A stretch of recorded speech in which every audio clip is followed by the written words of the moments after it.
Today's New American Standard Bible reading is 2 Kings chapter 6, 7, 8, and John chapter 4, verses 31 through 54.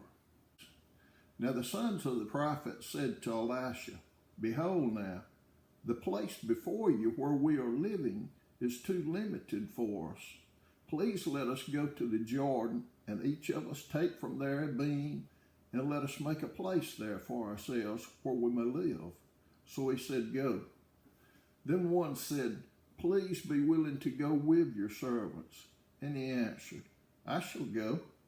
So he went with them. And when they came to the Jordan, they cut down trees. But as one was felling a beam, the axe head fell into the water, and he cried out and said, "Alas, my master, for it was barred." Then the man of God said, "Where did it fall?" And when he showed him the place, he cut off a stick and threw it in there and made the iron float. He said, "Take it up for yourself." So he put out his hand and took it.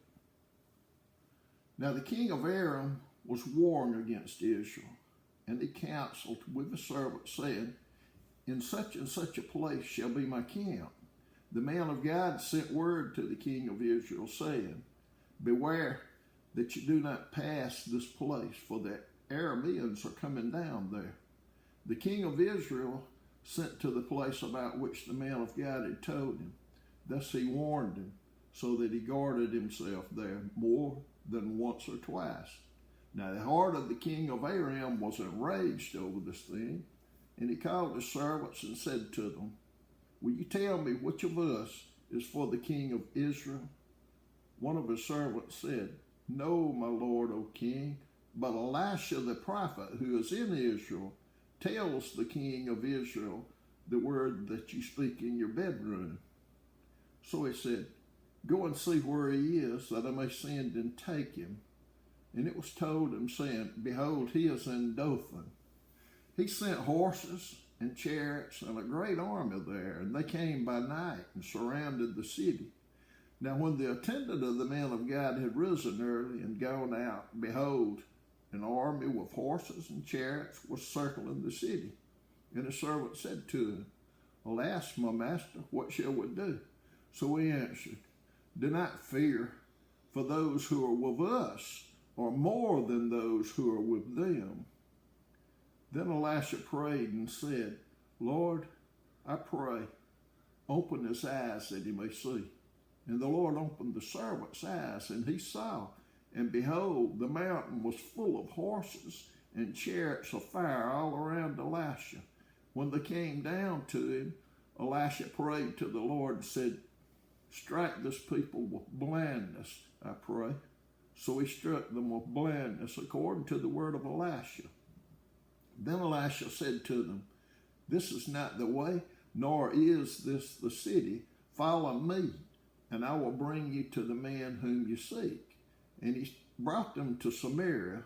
When they had come into Samaria, Elisha said, "O Lord, open the eyes of these men, that they may see." So the Lord opened their eyes, and they saw, and behold, they were in the midst of Samaria.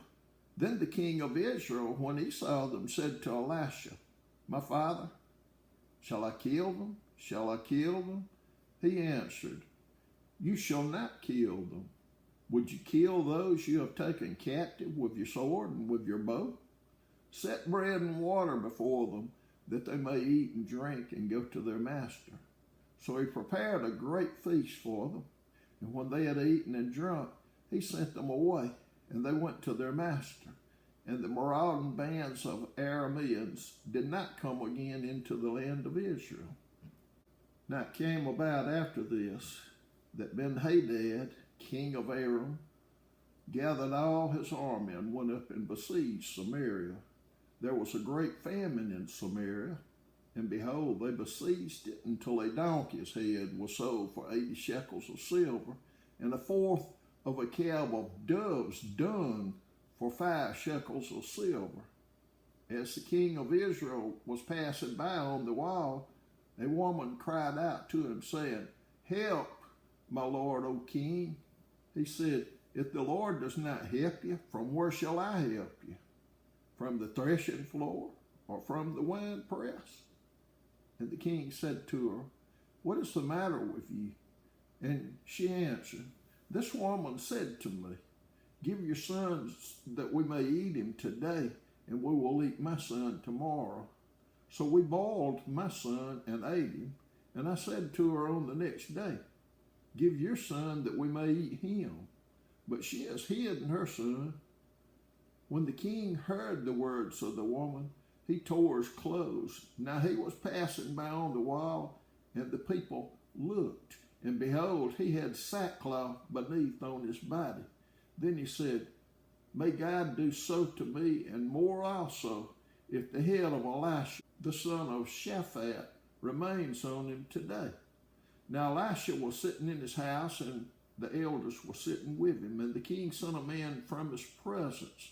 But before the messenger came to him, he said to the elders, Do you see how this son of a murderer has sent to take away my head? Look, when the messenger comes, shut the door and hold the door shut against him. Is not the sound of his master's feet behind him? While he was still talking with them, behold, the messenger came down to him, and he said, Behold, this evil is from the Lord. Why should I wait for the Lord any longer? Then Elisha said, Listen to the word of the Lord. Thus says the Lord, Tomorrow, about this time, a measure of fine flour will be sold for a shekel, and 2 measures of barley for a shekel in the gate of Samaria. The royal officer on whose hand the king was leaning answered the man of God and said, Behold, if the Lord should make windows in heaven, could this thing be? Then he said, Behold, you will see it with your own eyes, but you will not eat of it. Now there were 4 leprous men at the entrance of the gate, and they said to one another, Why do we sit here until we die? If we say we will enter the city, then the famine is in the city, and we will die there. And if we sit here, we die also. Now therefore come, and let us go over to the camp of the Arameans. If they spare us, we will live, and if they kill us, we will but die. They arose at twilight to go to the camp of the Arameans. When they came to the outskirts of the camp of the Arameans, behold, there was no one there. For the Lord had caused the army of the Arameans to hear a sound of chariots and a sound of horses, even the sound of a great army, so that they said to one another, Behold, the king of Israel has hired against us kings of the Hittites and the kings of the Egyptians to come upon us. Therefore they arose and fled in the twilight, and left their tents and their horses and the donkeys, even the camp just as it was, and fled for their life. When these lepers came to the outskirts of the camp, they entered one tent and ate and drank, and carried from there silver and gold and clothes, and went and hid them. And they returned and entered another tent, and carried from there also, and went and hid them. Then they said to one another, We are not doing right. This day is a day of good news, but we are keeping silent. If we wait until morning light, punishment will overtake us. Now therefore come, let us go and tell the king's household. So they came and called to the gatekeepers of the city, and they told them, saying, We came to the camp of the Arameans, and behold, there was no one there, nor the voice of man, only the horses tied, and the donkeys tied, and the tents just as they were. The gatekeepers called and told it within the king's household. Then the king arose in the night and said to his servants, I will now tell you what the Arameans have done to us. They know that we are hungry. Therefore they have gone from the camp to hide themselves in the field, saying, When they come out of the city, we will capture them alive and get into the city. One of his servants said, Please let some men take 5 of the horses which remain, which are left in the city. Behold, they will be in any case like all the multitude of Israel who are left in it. Behold, they will be in any case like all the multitude of Israel who have already perished. So let us send and see. They took therefore 2 chariots with horses, and the king sent after the army of the Arameans, saying, Go and see. They went after them to the Jordan, and behold, all the way was full of clothes and equipment, which the Arameans had thrown away in their haste. Then the messengers returned and told the king. So the people went out and plundered the camp of the Arameans. Then a measure of fine flour was sold for a shekel, and 2 measures of barley for a shekel, according to the word of the Lord. Now the king appointed the royal officer on whose hand he leaned to have charge of the gate.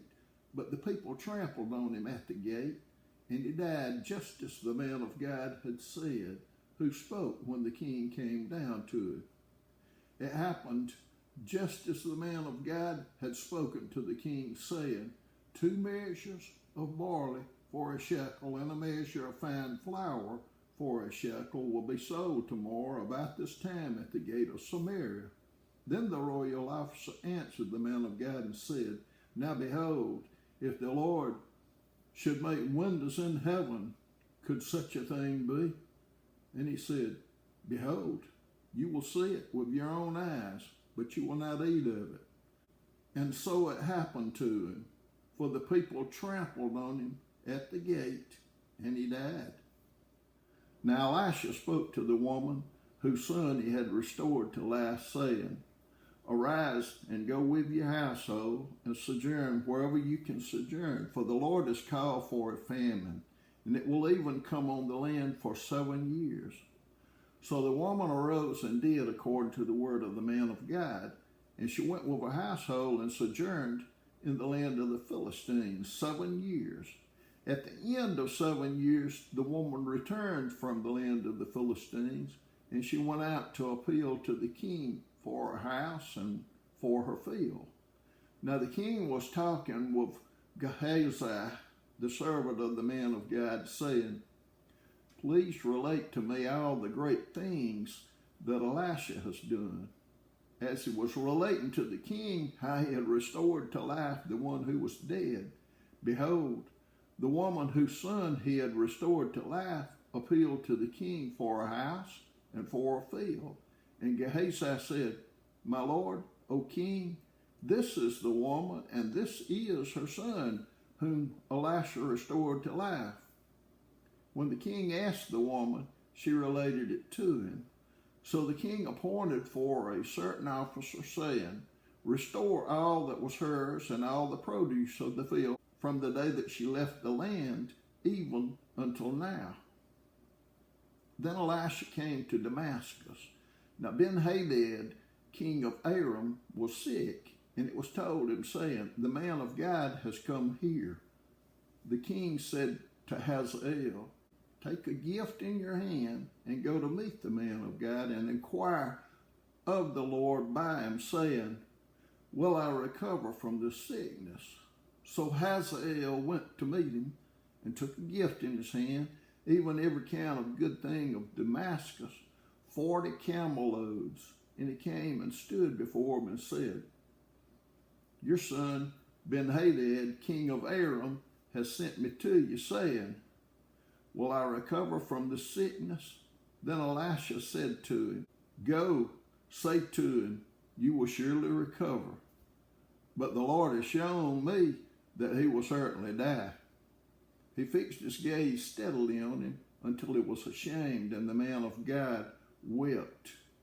Hazael said, Why does my Lord weep? Then he answered, Because I know the evil that you will do to the sons of Israel. Their strongholds you will set on fire, and their young men you will kill with the sword, and their little ones you will dash in pieces, and their women with child you will rip up. Then Hazael said, But what is your servant, who is but a dog, that he should do this great thing? And Elisha answered, The Lord has shown me that you will be king over Aram. So he departed from Elisha and returned to his master, who said to him, What did Elisha say to you? And he answered, He told me that you would surely recover. On the following day, He took the cover and dipped it in water and spread it on his face so that he died. And Hazael became king in his place. Now in the 50th year of Joram, the son of Ahab, king of Israel, Jehoshaphat being then the king of Judah, Jehoram, the son of Jehoshaphat, king of Judah, became king. He was 32 years old when he became king, and he reigned 8 years in Jerusalem. He walked in the way of the kings of Israel, just as the house of Ahab had done. For the daughter of Ahab became his wife, and he did evil in the sight of the Lord. However, the Lord was not willing to destroy Judah for the sake of David his servant, since he had promised him to give a lamp to him through his sons always. In his days, Edom revolted from under the hand of Judah and made a king over themselves. Then Joram crossed over to Zair and all his chariots with him. And he arose by night and struck the Edomites who had surrounded him and the captains of the chariots. But his army fled to their tents. So Edom revolted against Judah to this day. Then Libnah revolted at the same time. The rest of the acts of Joram and all that he did, are they not written in the book of the Chronicles of the kings of Judah? So Joram slept with his fathers and was buried with his fathers in the city of David. And Ahaziah, his son, became king in his place. In the 12th year of Joram, the son of Ahab, king of Israel, Ahaziah, the son of Jehoram, king of Judah, began to reign. Ahaziah was 22 years old when he became king, and he reigned 1 year in Jerusalem. And his mother's name was Athaliah, the granddaughter of Omri, king of Israel. He walked in the way of the house of Ahab and did evil in the sight of the Lord, like the house of Ahab had done, because he was a son-in-law of the house of Ahab.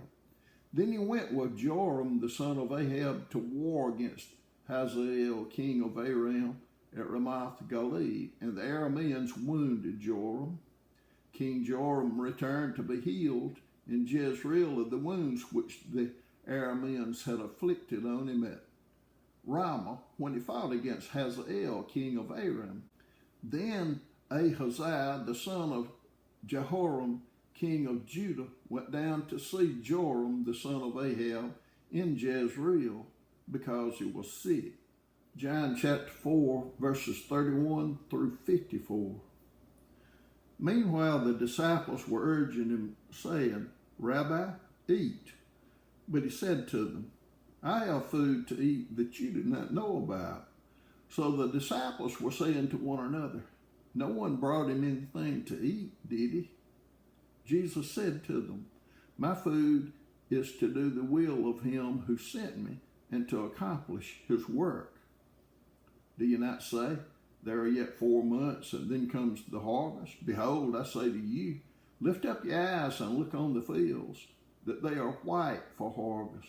Already he who reaps is receiving wages, and is gathering fruit for life eternal, so that he who sows and he who reaps may rejoice together.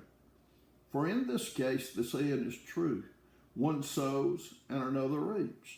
I send you to reap that for which you have not labored. Others have labored, and you have entered into their labor. From that city, many of the Samaritans believed in him because of the word of the woman who testified. He told me all the things that I have done. So when the Samaritans came to Jesus, they were asking him to stay with them, and he stayed there 2 days. Many more believed because of his word, and they were saying to the woman, it is no longer because of what you said that we believe, for we have heard for ourselves and know that this one is indeed the Savior of the world. After the 2 days, he went forth from there into Galilee, for Jesus himself testified that a prophet has no honor in his own country. So when he came to Galilee, the Galileans received him, having seen all the things that he did in Jerusalem at the feast, for they themselves also went to the feast. Therefore he came again to Cana of Galilee, where he had made the water wine. And there was a royal official whose son was sick at Capernaum. When he heard that Jesus had come out of Judah into Galilee, he went to him and was imploring him to come down and heal his son, for he was at the point of death. So Jesus said to him, unless you people see signs and wonders, you simply will not believe.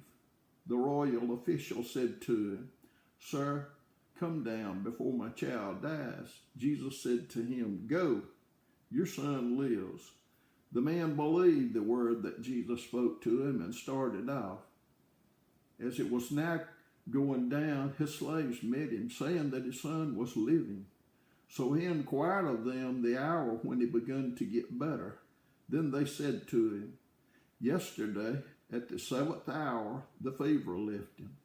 So the father knew that it was at that hour in which Jesus said to him, Your son lives.